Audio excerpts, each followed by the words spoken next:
Welcome back to Afternoon Live. Our next guest was a high school student with a love of dance when a car accident left her in a wheelchair, paralyzed from the waist down. Now she continues to shine on the dance floor and helps others do the same. We welcome the creator of the Rollette Dance Group, Chelsie Hill. Thank you so much for joining us. Hi, thank you so much for having me. I'm excited to chat with you. You and the Rollettes are so crazy busy doing so many things. I want you to take me back to the beginning when you kind of reached out to people on social media to see if they would just dance with you, right? Yeah, after I was a passenger in a drunk driving accident back in 2010, I was a senior in high school. I knew what I wanted to do was dance, but I didn't know how. Being newly injured, I didn't see anybody like myself. So I went on social media and I reached out to other girls that were following me and other girls that were also in wheelchairs. And I was like, hi, do you want to come in? Hang out in my hometown of Monterey, California, and dance. And all six of them said yes. And it was just, 7 of us total going around to like the local Target and our restaurants and dancing at my local studios. And then that day and that week, we realized how incredible, bringing us all together was. And now today, in 2025, it is now the largest women's empowerment weekend for women and children with disabilities. And we have dance classes, panels, seminars, a pool party, a bunch of other different parties. And it's just a great time to network and meet other people that are like you.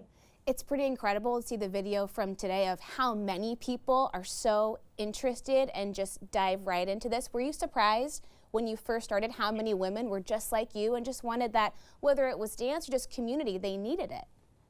Yeah, I purely started because, I was newly injured. I didn't know anybody like myself, and I wanted friends. I wanted to show my community that I wasn't the only young person that, had a spinal cord injury. And so through that process and, every year hosting this camp and then moving it to Los Angeles when I moved to LA to pursue my dance career, I just realized that there were so many other women that wanted this and needed it. And when I finally, pulled the trigger and I was like, all right, I'm gonna just put it out on social media. And, my manager at the time was like, you get 115 or, 100 people there and I'll get you a ballroom. And I was like, hey, first of all, you're crazy. I don't know 100 women in wheelchairs that are gonna come to LA to dance.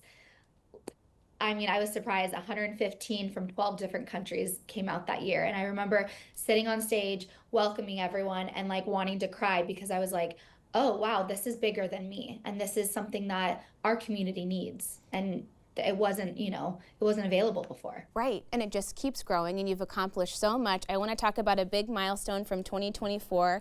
You got to be part of the opening ceremony of the Paralympic Games in Paris. How was that, and your family was there to support you?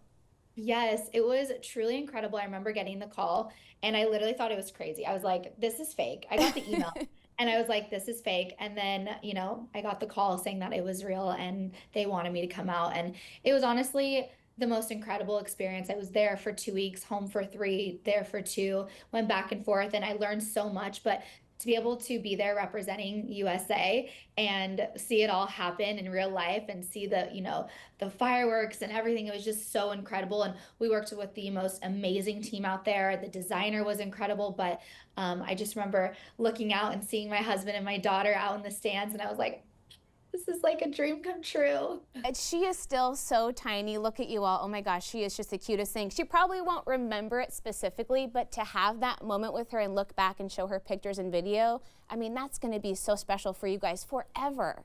Yeah, it really is. And, she's in dance classes now, so who knows, she might be a little dancer. We'll see. There you go. But yeah, she's incredible. And it was just so cool to just see them both out there cheering me on and, knowing all the hard work it took to make it happen. I learned so much. It was Right. amazing. And I think we saw earlier your cover of Women's Health magazine, which you're the first wheelchair user to grace that cover. Yes, and I was 4 months postpartum Oh at the my time. gosh, no. I remember getting that email and I was like, this is fake. First, I like could not even fathom being on the cover. And then I was like, oh my God, I just gave birth. Like what? This is like, or I was about to give birth when I got the email, and then Wow. I'm going to be 4 months postpartum. But I realized that it wasn't about the physical side of it. It was about the fact that my body was able to, be disabled and give birth and be a mom. And I wanted to represent, the disabled parents out there and show the world that you can be a mother, you can be a father and have a disability and raise a child. And it's not, seen very often, but, it's just another way to bring more awareness to our community. It was Well, a and dream. you've got such great corporate partnerships now and all the campaigns you're a part of. I think it's so inspiring that you've been able to make a business out of this, but also just the representation for someone like your daughter to look up to you and see, my mom can do anything. Yes, it's when I first started this, it was a business and I was like, that's all I knew. And making, Rollettes Experience, our Women's Empowerment Weekend, now a nonprofit. And that has been a whole nother journey. And, we're raising money to be able to make this year happen. But I just, for me, dance is my passion. I'm very lucky to be able to do what I love for a living. Social media has been such a great outlet to be able to just get, our message out there. But all in all, I feel like now becoming a mom, it's been a great opportunity to realize that this is so much bigger than me. And I can't wait for my daughter to continue growing up and seeing so many powerful, incredible disabled women around her and surrounding her and just reminding herself that, okay, if they can do it, I can do it. So it's been a really cool journey, especially the last 2 years. Yeah, great examples for sure. And we are so cheering you on. Thank you so much for spending some time with us today. Absolutely. Thank you for having me and have a wonderful rest of your day. You too. Great chatting with you. Okay, we will have more information on our website at katu.com. We'll be right back with more Afternoon Live right after this.